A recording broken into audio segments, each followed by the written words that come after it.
Nurture Dreams has been created to empower, inspire, and motivate viewers with extraordinary stories of ordinary people. Come, join us to unfold the path breaking journey and watch how cherished dreams transform lives. And then when the results came, telegram came to the office, school, he could have sent an attender to my house, bring him. His results have come. I would have gone running because my life was at stake. But my teacher was so overjoyed at the news of his student's success. He pushed the personal tragedy of his own son's failure to the backyard, came home running on a blistering hot road, hugged and cried. In those 5 minutes of hugging and crying, my teacher demonstrated to me what is teachership. He did not give a lecture, he did not make a sermon. He gave a demonstration of how a teacher should be.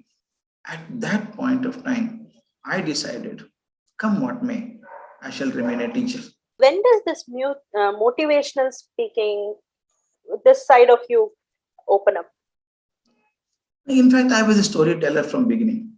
I love telling stories. Again, the reason is my grandfather. He was a great storyteller. I learned from this. And he prompted me to write also. I remember when I was in 9th standard, probably yes, 9th standard, that I wrote a first start story to Karmavira weekly magazine. That was the only weekly at that time. That was the only weekly. Sudha, Taranga, and came much, much later. Karmavira was the only weekly I had. I wrote a story at that time. It was published. And then I got 5 rupees as kind of an honorarium royalty for that paper had sent me. It was like a Nobel Prize for me. And then, when the people came to know that I'm a 9th standard student, they started wondering, oh, this fellow has written a story, is it? They thought he must be a very old fellow. I wrote some story from Upanishads, modified it considerably and wrote it. So the trait of writing stories and telling stories came from my father. When I was a lecturer in the college, I was, you'll be surprised, Shubhashri, when I tell you, I was 20 years and 3 months when I became a lecturer. Just 20 years and 3 months, I was a lecturer in a college. So, interesting thing happened. It was the first year of the college and my first year of teaching. I joined the college in the year of inception, Vidyavardhak Sangha, Rajajinagar. I was the first teacher in chemistry and first batch students. Rajajinagar was not populated at that time, very sparsely populated. Buses won't come beyond Navrang Theatre.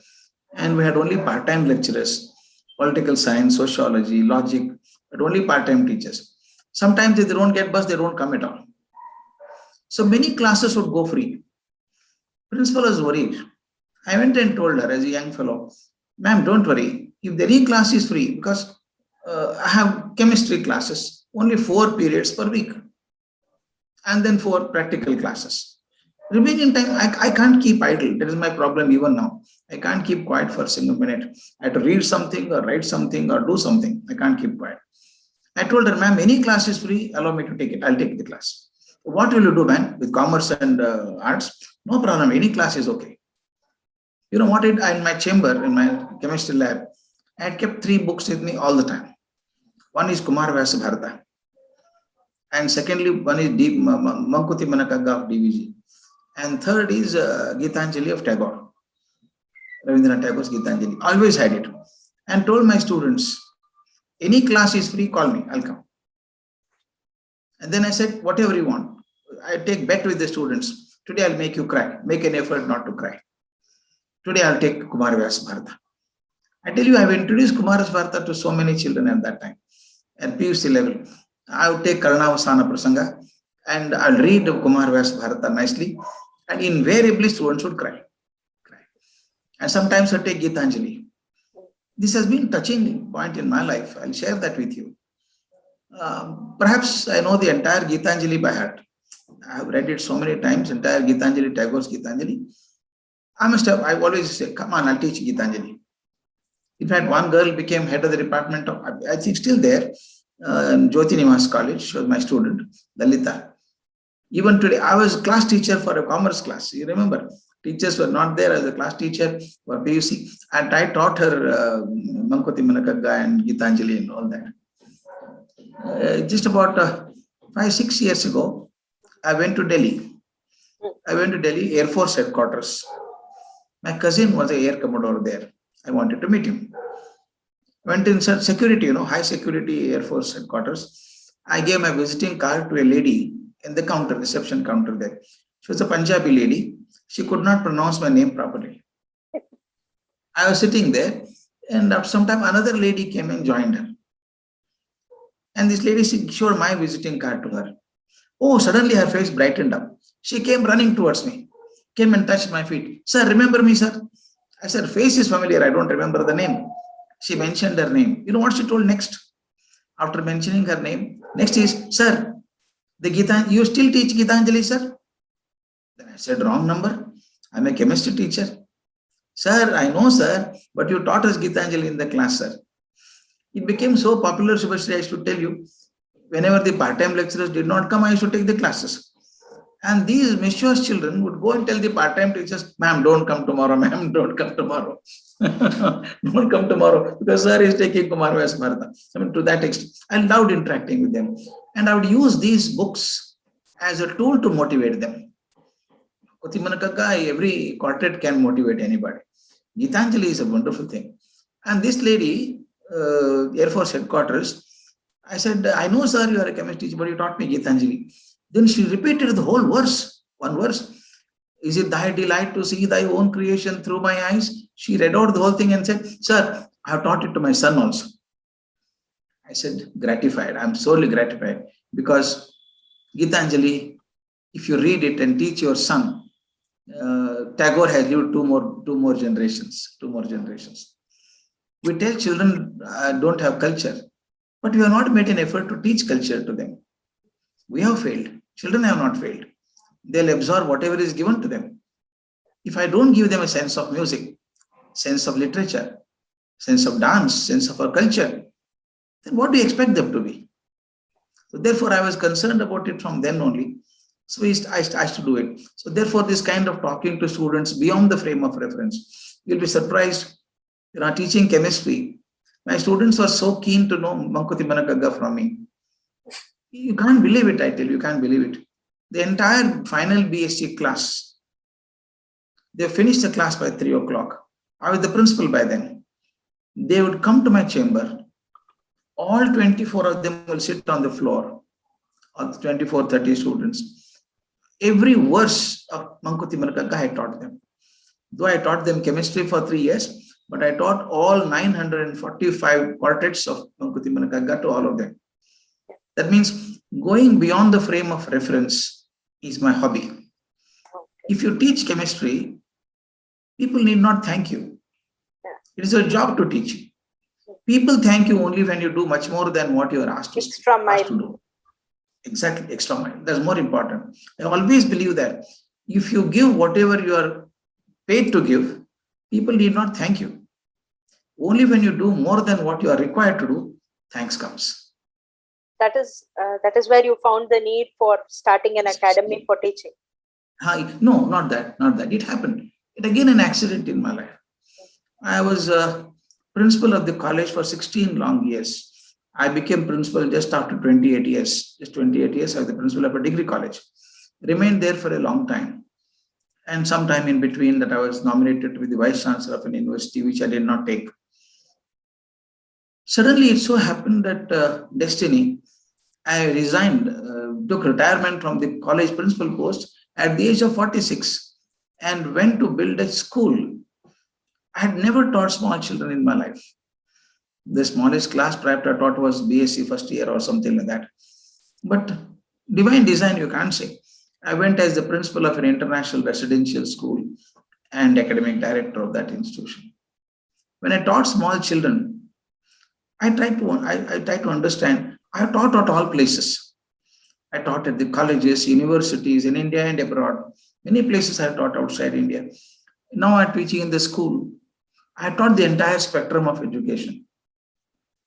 But then I thought, if something is to be done, it should be done at the primary and secondary level. It's most crucial. And in coming years, you may get good doctors and good engineers, but very difficult to get good committed teachers. Therefore, I thought there's no point in complaining that teachers are not there. We should produce teachers. With that intention, I started this Academy for Creative Teaching.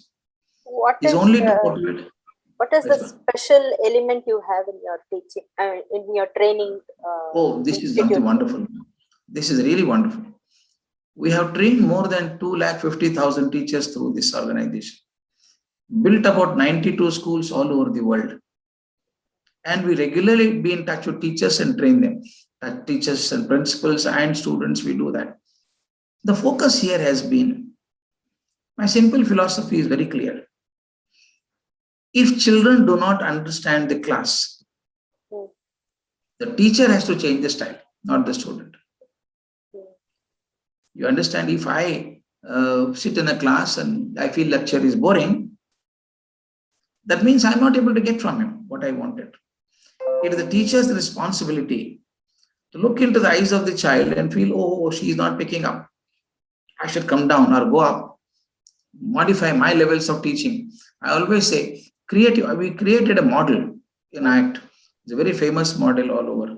Many places in the world are using it. It's called Creative Teaching Technique, CT. We call Creative Teaching Model. What is creative teaching? Each teacher has a style of teaching. That is a signature style. Nobody else can teach the same way. No two teachers are identical. As I have one method of teaching, I go to the class, but there are 40 students sitting in my class. As I have one teaching style, there are 40 learning styles. No child learns the same way as the other child. They come from different backgrounds, financial, social, educative background, all different background they come. If there are 40 learning styles and there's only one teaching style, what will happen? What happens in some schools. A teacher goes on teaching and 4 or 5 children understand it so well, they go on nodding their head and teacher only looks at them and teaches. Others say the class is between them, nothing for us. They get lost. It should not happen.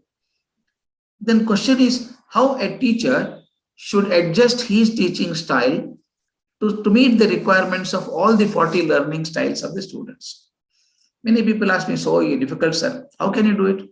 One teacher, how to adjust with all 40? We have done a lot of research on that. There may be 40 or 400 students in the class, but all of them are classified into 4 types. Basic 4 types. They are called learning styles. They are called WARK. W-A-R-K. One set of students learn by watching, visual. Second set of students learn by listening. Some of you became good musicians and all that because you are so trained to listen to good things. Small variation in raga, immediately you catch it.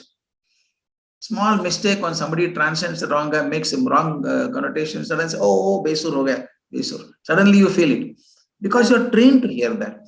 And I always see musicians, those who are extraordinary musicians now, when they were in the school, they're watching more the voice variations of a teacher. The way voice modulation is most important, voice modulation. First is visual, second is auditory. Third category of students are read and write. They are allowed to read, the right to write and all that. And the last one is most difficult, kinesthetic. These children don't learn by reading or writing or listening or watching. They would like to do with their own hands, hand skills. Can I mix all 4 of them in my teaching style? And I designed a model, 4-quadrant model it is called, physical, emotional, intellectual, and spiritual. I have designed lesson plans also for everything. How to take physical component? That means in the class, imagine you're talking for 40 minutes. It's quite boring for the children. Small children, how can they sit at one place? Create some activities, something they touch, something they feel, something they smell, something they play around. And second, emotional. Emotional does not mean teacher should become emotional. Touch the emotional chords of the children. Tell a nice story. I tell you, children keep watching like this. Then third one is read and write. Give them beautiful material to read. Experiment with. Give them something to write, read. And last one is most important. Give them physical activities and projects. In each topic, every topic that we teach, we bring 4 elements of this. If you bring 4 elements, you're touching every student in the class. This is what is broadly called all over the world as differentiated instruction. Mhm. Differential instruction means each child is different. Can a teacher meet the requirements of each child and teach? The bright student should not feel bored, and the one who can't understand should not feel let down. I should reach out to everybody. This model is very good and is a contribution of ACT. Sir, I'm very happy to know this. And many schools have adopted in Bangalore or even outside Bangalore. Quite a few students or teachers are taken here. Okay. And then, of course, outside India, Europe, a lot of schools have taken this. So you have given lectures across the globe. I don't think you have left anywhere. How do you feel students or I can say, how do I put it? Learning in India or learning in abroad, what do you feel the difference? Yeah, a very good question. Some people ask me, sir, you have been teaching in the US and UK for so long, and then you taught here also. What is the difference? I say in one sentence, their children learn and here we teach. The difference. We spoon feed them so much. Assume that they don't understand, they can't understand, they're incapacitated. Very bad, very bad. We assume that child cannot understand. It is wrong. There, effort is put by the child to improve. The teacher becomes only a facilitator. For example, I say tomorrow I have a class. Next Monday I have a class. This Monday, it requires a lot of planning. And here in India, most of teachers become ad hoc. They go to the class and ask, what was the teaching in the last class? And start teaching from there. It is more of memory type, board chalk and talk method. There, what they do is 1 week before the class, they send the material to the student. Read this material and come back to the class. Do this experiment and come back. Do this activity and come back to the class. So children have already learned something. They are only adding to it. Just a bridge And to once the yes. And in fact, there is a famous statement in education. I hear, I forget. I see, I remember. I do, I understand. If you only hear, you are likely to forget it. If you see, you remember it. Only when you do it yourself, you understand it. This has to happen in education. But in most of our Indian schools, now of course changing, a lot of changes are happening. But most of the time what happens, teacher talks, child listens. It's only hearing. Hearing is meant to be forgotten. But can we do some activity for them? Let them do it with their own hands? That requires planning. Ultimately, my simple philosophy of my life is, your performance is as good as the planning. If you don't plan, performance is not good. Therefore, we have to teach our teachers here to plan ahead. Not tomorrow's class. Tomorrow's class is managing. Plan next week's class, next month's class. Prepare lesson plan much before. Give assignment to children before. And make children learn on their own. That is beautiful. For example, I have been teaching in IIM Kolkata, here in India. They're supposed to be bright children. But then when I go and teach in, say, for example, Harvard University or Harvard Business School in US, what I do for 15 days in IIM Kolkata, I complete it in one week. The reason is I have sent information beforehand. Study material, PowerPoint, everything I sent. I don't start with point number 1 and first slide, not necessary. How do I start? Any questions? Okay, second slide, third point.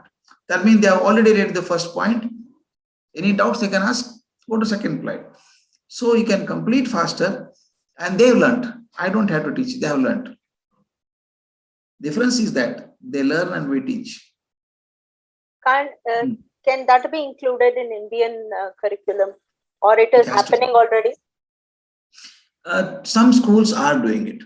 Some schools are doing very well, I should say. They are including activities, projects and all that. They're doing quite well. But now this new policy that is coming up, new education policy, NEP 1920, that has got some very positive strokes.